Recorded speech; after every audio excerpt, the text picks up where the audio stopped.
Alright, what's up everyone? This is Don with Third Creative, and this is the walkthrough tutorial video for Batter Up Baseball. In this video I am going to walk you through all of the layers and the processes and hopefully cover anything and everything that you might need to know in order to create the best images possible with this design. I'm going to be working with the 4x5 vertical file, but keep in mind that everything that I cover is pretty consistent across the board, so same concepts will apply to the other files. General rule of thumb, I always encourage you to familiarize yourself with a template when you first open it up. You can kind of go through and turn on and off some layer folders. Just get a feel for where everything is. Of course, you can always read the folders, but this just kind of helps you figure everything out, get a feel for it. I always like to start with the bottom background layers folder, so let's open that up and take a look. Very bottom of the background layers folder we have the background color. So if you want to change the background color, which is actually referring to this white section back here, this section, the color is actually controlled in two areas, which I'll explain, but I'll also demonstrate. If you double click on this icon here, you can change the background color. Now you'll notice that it only changed this section but left this white. Basically what I've done is, rather than creating a gradient mask that actually fades the subject image, I put an overlying color overlay above or in front of your subject images, and I have a gradient mask on that. And the reason for that is because if I have a gradient mask on the subject image, some of these pinstripes would start to show through where their leg or their body is, which just doesn't really look right. So just another way to do it, which is a little different from the norm. I figured I'd explain that real quick. So you can change the background color to anything that you want, but once you do, actually I probably should have left that open. If you're going with anything other than white, copy this code right here. I'm going to hit Command or Control C to copy it. You can hit OK. Then you can jump way up here to lower foreground color. Double click here, open this up, and then Control or Command V to paste it, and you'll get a match. Unless you want it to be a little different, maybe the foreground a little darker than the background, or the other way around. Totally up to you, but just a way to make sure that they are consistent and that they match. So that's how you control the background color and the foreground color in the lower portion. Same thing applies to the horizontal team files. You'll see when you open them up, it's structured the same way. And now I have a subfolder here which is for pinstripes. If you open it up, you can see I've got a layer in here. If you want to change the color of the pinstripes, currently it's black. On the folder itself, you can double click on the word color overlay, click on this box here, and select the color that you want. You'll notice that the actual pinstripe layer that's in this folder, it has a stroke layer style on it. So if you wanted these pinstripes to be a little bit thicker, what you want to do is double click on the word stroke here, and right now the size is 1. You could make them a little bit thinner by turning the stroke off. You'll notice they're just barely thinner. If you turn it on, it's set to 1. Made them a little bit thicker. You can experiment. You can go with 2, 3, 4, 5, until you get the size or the width that you like. I do think it starts to look a little strange if you make them too thick. Maybe if I put in 20, you can kind of see it just doesn't really look too good. I like to keep them thin but noticeable enough. So the default is set to 1. And again, you would change the color with the color overlay. Now there is a gradient mask, so if I were to turn off this overlapping, you can kind of see it just kind of fades out towards the bottom. And you can always adjust this gradient mask if you want to, but more than likely you can just leave it like it is. Next, we have background shape, and what that is referring to is the shape that the baseball field and sky image is clipped to. So you'll see this round, and the shape actually goes off the top where you can't see it. These colors or corners kind of overlap it. But if we open it up, you'll see that there's two shapes in here. One is turned on and one is turned off. I basically added an extra option. So the one by default that's turned on is a little lower on the left, a little higher on the right. It kind of coincides with the curvature of the corner on the right hand lower side. Another look that you could create is to turn this off and turn on shape layer 2. Now this is like a nice even, there's no angle to it. You could leave it like this, or you can come up to the corner accents and turn that off, and you could go with this look. It's a little simpler, a little cleaner. I think both look good, but I wanted to make sure that I pointed this option out. And it's totally up to you what shape layer you use. You can use either with or without the corners. So if I turn those corners and go back to the default shape, you can kind of see. You can even select any of these along with your move tool. Click on an anchor point here. You can move them around. You can scale them down. You can really do anything that looks good. So you've got all kinds of options and leeway there if you want to tackle any of that. But let's talk about how you would change these stroke outlines here. So on the background shape folder, you'll see 2 stroke layer styles. You have inner shadow and drop shadow. So you can see there's a subtle drop shadow, and there is an inner shadow that's very subtle, just to add a little 3-dimensional depth. But primarily what you'll want to do is focus on these 2 stroke layer styles. So if you double click on the word stroke, it'll open up your layer style panel, and you can see we have 2 strokes here. You can click on the one that you want to control. So the top one is actually for the bottom stroke, which is red. Click on this little icon here and you can change it to anything you want.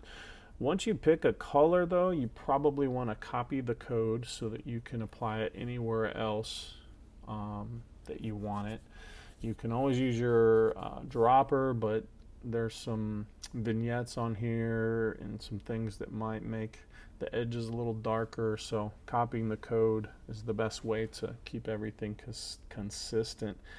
But the same thing applies to the inner stroke outline. Just double click here and select the color that you want, and that's how you would change those. I will go ahead and mention that you can control the size as well. If you want to increase or decrease the size of either of these stroke outlines, you can always do that. This is the image that is clipped to this shape layer. It is a smart object. This is what it looks like. We'll close that up. There is a levels adjustment on it. If I turn it off, it's much darker. So if you want to play with the levels, you can. You can control the contrast. You can kind of see that I've increased the midtones and increased the highlights and left the darks alone, and that just kind of brightened it up. Above it, we have a lighter, brighter sky option. So once I added the levels adjustment, I felt like the sky was a little bit dark. So you can see if I turn this off, it's a little darker, a little more vivid. Now, I think it looks good, but there may be some occasions where you want it to be a little lighter, a little brighter. And if you do, you can just leave this on. And if you don't, you can turn it off. Pretty simple. This next one is off by default, but it's labeled desaturate or colorize the background. So I'm going to explain that real quick. If I were to turn this on, it's going to make your background image grayscale or black and white. If you double click on this icon here, should open up your properties. I have it up here, but you'll notice that colorize is checked, and I have the saturation all the way down.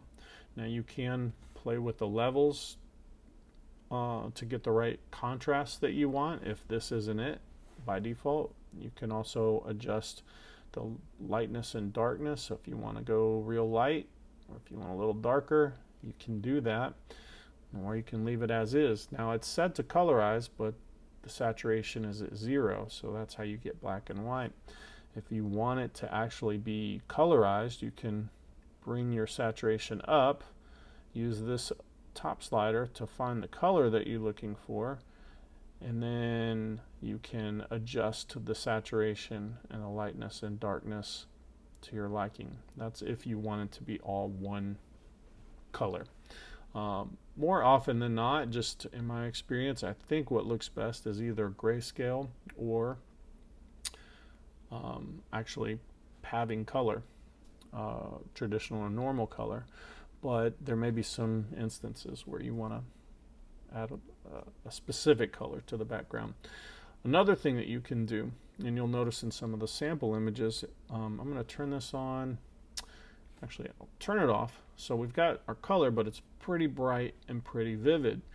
There are some sample images where I kind of tone down the saturation and the vividness, I guess you would say. And the way that you can do that is to turn on this desaturate or colorize option, turn off colorize, and when you do that, you can go to this middle saturation slider and start to move it to the left, and it will start to tone down those colors, so you can get it to where it's a little more washed out. It really just depends on the subject images, their colors, how bright or vivid that you want it to be. But if you'll notice those sample images and wonder how I achieve that, it's just that simple. Just turn off this colorize and start to bring your saturation down until you get it where you like it. You can always come back and adjust it as you're working on it if you want to. So I'm going to go back to default here. The next layer in the background is background layers is a color grade option. This is something that's been pretty common in my designs. I have this color overlay, which you can see is orange, set to soft light at only 10%. If you turn it off, you can see it just adds a little bit of warmth to the background, which is something I wanted. There's several ways you can do this, but I wanted a nice easy way. Now you can increase the opacity, but you will see that it's easy to get carried away with it, so you want to be careful. You could also open this up and play around with the colors. Go more towards yellow, green, maybe blue. Now the effect that you're seeing is kind of amplified because I still have the opacity turned up. You want to keep the opacity pretty minimal, usually between 5 and 20%. Start to get over 20%, I think it becomes a little bit too much, but you can play around with it just depending on the look you're going for, the uniform colors, but it is an option. Or you could just turn the whole thing off if you want. Completely up to you on if you want to use this color grade option or not. We're going to go ahead and leave it on and move on to the next folder, which is the upper text layers. Let's open this up. So basically I've got two options in here. I've got one that's turned on by default, which you can see here. It has a texture option that is clipped to it that is turned on. So if we were to zoom in, you can kind of see it's like a white leathery texture, possibly similar to a baseball. There's no baseball seams or anything, but just a little texture. If you want to turn it off, you can. You'll just get like a solid color. You can leave it on, and if you were to change the color of the text, as long as you don't choose a color that's super dark, you would still be able to see this texture. And I'll demonstrate that. So I have the text layer selected, I'm going to go up here to my properties, and we'll pick like a reddish color, maybe. I don't want to get too dark. Now it's a little more subtle, but you can see that it's still there. And that's just because I have the blend mode for this clipped texture as multiply. So just keep in mind, if you go too dark, you'll lose that, but may not be a big deal. Each text layer has a bevel emboss, and so you can kind of see it adds some dimension here. You could turn that off if you're feeling adventurous. You can actually go in and play with the parameters, totally up to you. But really what you're probably going to want to do is change the stroke outline colors, and it's real simple. You'll see stroke here, double click. Obviously this is the red, and so you could change it. And if you click on the lower one, it's hard to see because it's gray on gray, but click here, you can change it to anything that you want. I do have an outer glow, which you can kind of see right here. You could turn it off if you want, or you could leave it on, or you could even adjust it. So opacity is at 100%, size is maxed at 250. You could reduce the opacity, you could change the blend mode, you could change the size. Just depends on what looks good with what you're creating. I felt like by default with the bright vivid colors that it kind of helped make it stand out. So the same thing applies to the other font option. So this is a nice script font. It's very baseball feel. There we go. Let's go ahead and turn it off and turn on the other option. And this is a more standard font, but everything else applies. Now on this one there is a curvature, so depending on how long the name is, you may have to scale it down, scale it up. If you want to adjust how much curve there is, or even turn that off, if you double click on the T or text icon, it'll highlight everything. Now you can come up to the top here and you'll see this little icon with the T and a curvature. If you click on that, it'll open this warp text panel. So currently it's set to arch and it's +16. You can bring this down, you can increase it, and that will adjust how much curvature there is. If you don't want it, you can set this to 0, or you can just go to none. Or you can play around with any of these others. Find something that works for you. That's how that would work. Same thing for your stroke outlines. You would control the color of the text the same traditional way. You can set it to anything that you want. And that's pretty much it. Just whenever you put your name in, your team name, you'll just need to scale it to position. One other thing just popped into my head. I'm going to go to the character panel, and currently the height is at 100%. So this is standard. However, I made a sample image where it said USA, and, or maybe, was it that one? One of them, now I can't remember. I wanted the letters to be taller. I think it was actually, let's change it. I think it was, I'll refresh my memory, not the Black Sox, yes, it was Young Guns, that's it. Okay, and that was on the team one. But anyways, now that I've got my train of thought back, let's type in Young Guns. So, that's way too big. I'm going to scale this down. You can go to your character panel and reduce the size this way, punching in a number. I'm going to go ahead and click on an anchor point, hold down shift and option, and just get it about the width that I want. Hit select. Now I decided to go to my character panel and experiment. So you can put in, instead of 100%, try 120%. Makes it taller. You can keep trying different values until you get it where you like it. If you get too carried away, it'll look too stretched out, and I don't think it'll look good. But that is a way, depending on how long your name is, if you choose this font option and you want them to take up a little more space, be a little more prominent, you could increase the height value or percentage. Little trick. But that is it as far as the upper text. Let's keep it moving. Next we have our subject image. This is the folder that you would insert your subject images. A lot of you use automation, and you might change the name of this layer folder, but if you're doing it manually, you just drag and drop. If it lands anywhere else, you can just click and drag, and once you have that selected, let go, it'll be in there. And that way, this lower foreground color overlay will be applied, and it will fade out where you can see this text here without having the busyness of the subject. So if I turn that off, you can see what happens. So pretty simple.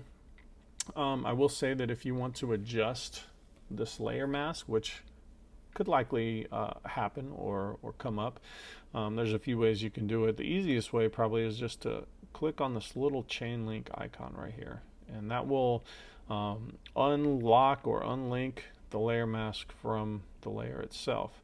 Make sure you have, like if I click over here, it's going to be, you can see this is selected. I want the layer mask selected, so I'm working with that. So now I can see it's unlocked. I have the layer mask selected. You can click on this middle anchor point, drag down, drag up. Pretty simple. The other way, if you want more control, is to leave it locked. Make sure you have the layer mask selected, and then select your gradient tool. When you select your gradient tool, you want to come up here and make sure you have black to white, white to black. And then it's as simple as holding down Shift, clicking where you want 0 opacity, and dragging up. You can come up as high or as low as you want. Once you let go, you can click on either of these to adjust it. So if I want to bring the bottom down, you can see you can angle it, but if you hold down Shift, it helps you keep it straight. So you can adjust it this way. Now this is a common question. So adjusting gradient masks is something that comes up all of the time. It's very simple. You just got to get the hang of it. And those are the two ways, is just to use your move tool to stretch or condense the layer mask, or just start from scratch. If you move on and you start working on other things, selecting other layers, you can come back, select the layer mask, select the gradient tool, and this should still be here. But if it's not, it's no problem. Just hold down Shift, click and drag, and it will just overwrite the previous layer mask that you had, and you can fine tune it from there. Very simple. Common question that I get. Next we have our corner accent. So if you turn it off, you see you lose that. We kind of went over that a little bit, but if you want to change the color, the primary color, you would select the color overlay here. Now this is right here. It's hard to see because it's gray on gray, but you notice it's not black, it's kind of a lighter gray. But up at the top of the layer panel, I have some vignettes, and so it actually darkens these corners more. So if I went with pure white, they're still kind of dark because of the vignettes. So keep that in mind. If I went with pure black, it's going to be black, but I kind of went with more of a gray, knowing that the vignettes would apply and darken it up a little bit. It's got 3 stroke outlines, so you'll notice we have black on the outside. You can change the color on any of these, red in the middle and blue on the top, and it's reversed I guess over here, but you can change the color on any of these and it will apply to both corners. And of course you can change the size on any of these if you feel the need to, and there is a drop shadow. If you open it up, you will see that there's 2 shape layers, one for each corner. If you wanted to control them independently, you can turn off the effects on the folder and turn on the effects on each layer individually. Now you could make them different colors. I think most cases you probably want to keep them the same, but everybody has their own tastes, own vision. The ability is there if you need it. And that's it for the corner. I mean, I guess I could say that if you select your move tool and select your corners, you could scale them up, move them around. You can adjust them if you need to for any reason. All right, we're getting there. Next we have our lower text layers. Let's take a look at that. Open it up. Right out of the gate, we've got our default first name option, which is the script text. If you want, you can go with the other font option. Changing the color is very simple in your character panel. Up here on this, which I can't remember what it's called, and it's pretty straightforward. You can control the size if you need to in your character panel, but basically it's choosing which font you want in the color. For last name, again, we have the arch, so I tried to find a level that was good as a default.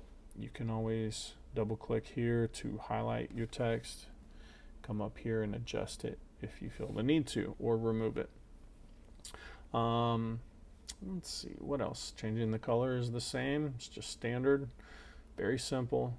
Team and sport name is down here, Mudcats Baseball. One thing I will say here is, depending on what you put down here, it could be longer, it could be shorter, and you want it to take up a certain amount of space. You don't want it to be super narrow like the year below it. You don't want it to come way out wide.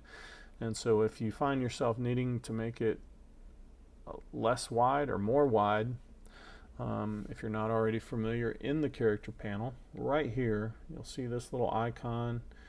I believe it's called kerning, but it's a value that represents how much space you want in between each character. So currently set to 300. If I wanted it wider to take up more space, I can type in different values. I can try 400. If I want it to be narrower, I can put in a lesser value, try 200. But you get the idea. Of course, you can always change the size of the font, but you may replace Mudcats Baseball with something else and feel like it takes up way too much space or not enough. And so play with this kerning right here, this value, and find what looks just right. Next we have year. Changing the color is the same way. You probably won't, well, for another 7 months you won't have to, depending on when you're watching this, you won't have to change that, but you can change it to the year that you're in, change the color here, and then it's just on top of this this shape, which you can see has a little grunge texture to it, almost like watercolor. But you can change the size if you want to, but really it's just this color overlay, just picking the color that you want. And that is it. The only other thing is these vignettes, which kind of darken the corners and boost the contrast, color contrast a little bit. You can see without it what it looks like. You can see with it what it looks like. So you probably want to leave them on, but you can turn them off or adjust them if you feel like you need to. The only other thing that I really feel that we need to cover in this video is the memory mate. However, it's exactly the same as most of the others. So if you're already familiar with the memory mates, you really don't need to watch this. But if you're not familiar, I'm just going to do a quick run through before we finish things up. Subject images, the same. You drop them into this folder, scale and position them. You can have them on the right side, you can have them on the left side, totally up to you. However, the team image, you'll want to create your team image using more than likely the 4x5 or 5x4 horizontal. Save it as a JPEG. Once you have it saved as a JPEG, select this existing sample image layer. You can then drag and drop your saved team image. Now, before you hit the check mark to commit, you can scale it down. Now you can make it match exactly what I have in here, or if you want it to be smaller or larger or positioned differently, that's totally up to you. I'm going to get it close and I'm going to hit OK, and then you would want to either turn this off or delete the sample image altogether. Now you currently, I'm going to select its position on the left. I'm going to click on an anchor point to activate it. Click within the image anywhere while holding my shift key down and just slide it to the right. So you might, if you're doing this manually, you can move them back and forth, or you could duplicate this image and you could have one that is positioned left and one that is positioned right, and just turn them on and off for which one you want. I mean, more than likely, all of you, or most of you, are going to pick a side, run automation, and leave it be. But if you're more manual, hands-on, you can do left or right positioning if you want to. And that is it. Everything else is the same as the vertical file that we just went over. And hopefully that covers everything. Try to make this one a little shorter. This particular template I feel like is one of the more simple, easier, less complicated templates to customize, or less time consuming, I guess you would say. So I was hoping to make this video a little bit shorter, and I think we did. If for any reason there's something that I haven't covered, feel free to reach out. I'll try to get back to you as quickly as I can, but shoot me an email at don@thirdcreative.com. That is all I have on this one. It's time to start on the next one. So until then, thank you for watching this video, and we'll see you.